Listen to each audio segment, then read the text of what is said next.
جس دن لوگوں کو یہ بات سمجھ آ گئی کہ مخلوق سے محبت خالق تک لے جاتی ہے، اس دن زمین پر امن قائم ہو جائے گا۔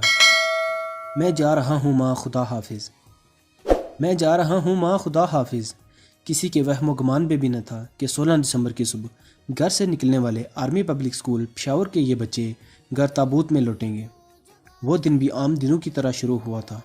طالب علموں کا استقبال کرنے والا یہ چمچماتا بورڈ ابھی خون سے رنگا نہ تھا۔ کسے معلوم تھا یہ بورڈ معصوم بچوں کے خون کے چھینٹوں سے بھر جائے گا، اور اگر کچھ نظر آئے گا تو صرف دی اینڈ، جو کہ ایک ماں کی خوشیوں کا، باپ کے خوابوں کا اور ملک کی امیدوں کا ہوا۔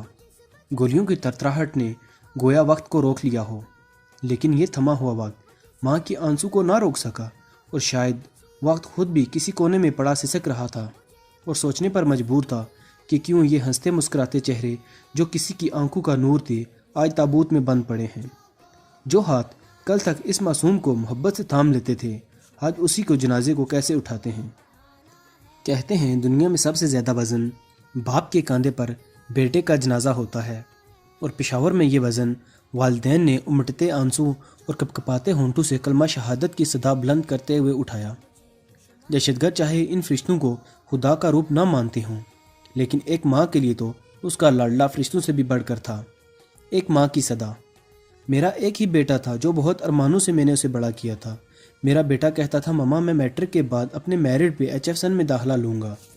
ماما کہتی تھی تم بہت دور چلے جاؤ گے مجھ سے، میں نہیں رہ سکتی۔ آگے سے بیٹا کہتا ہے ماں میں آپ کے ساتھ ہی رہوں گا، لیکن میرا بیٹا تو ایسے دور چلا گیا، اتنا دور چلا گیا مجھ سے کہ اب کبھی مڑ کر واپس نہیں آئے گا۔ دہشت گردوں نے ماں سے بیٹا تو چھین لیا مگر اس کی یادیں نہ چھین سکے۔ خون کسی کا بھی گرے لیکن ہے تو نسل آدم کا۔ بچے سب کے سانجے ہوتے ہیں، ماں اور باپ کے دل کا قرار اور سکون ہوتے ہیں۔ دہشت گرد خون ناحق کے یہ دبے خدا سے کیسے چھپا پائیں گے؟ معصوموں کی قبر پر چڑھ کر جنت میں کیسے جائیں گے؟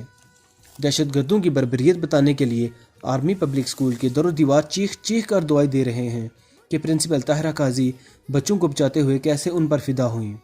2 سے 3 دفعہ آرمی پبلک سکول کی پرنسپل طاہرہ قاضی کو آرمی کے جوانوں نے کہا کہ ہم آ گئے ہیں میڈم آپ چلی جائیں، تو آرمی پبلک سکول کی پرنسپل نے کہا آخری بچہ جائے گا تو میں ساتھ چلی جاؤں گی۔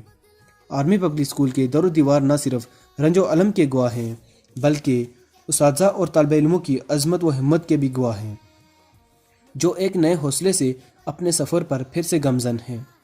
دہشت گرد کسی بھی صورت میں اس دلیر اور بہادر قوم کے حوصلے پست نہیں کر سکتے۔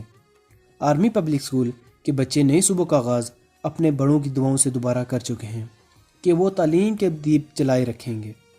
شکریہ۔